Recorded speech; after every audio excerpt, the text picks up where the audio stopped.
中秋烘肉有袂少人会用卡式加速炉来烘，不过这烘的加速管若是直接等粪扫车，迄是足危险哦。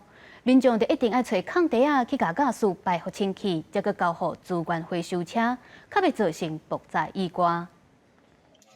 大家拢爱在中秋节招朋友做伙烘肉，嘛袂少人会选择用加速炉来烘。不过，若是有用不完的加速管啊，大家拢安怎处理？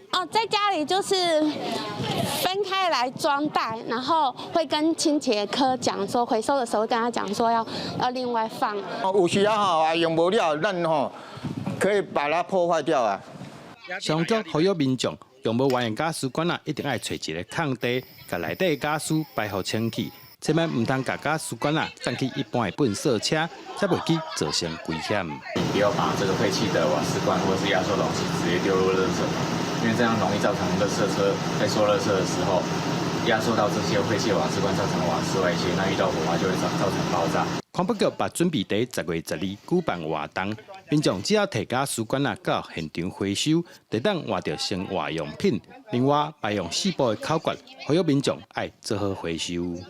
完包紧收，所谓的完就是要把内容物彻底把它用完。那包要把它独立包装好，然后要加饰一些警语，然后才能够很安全的交付给我们的支收车啊来做收售。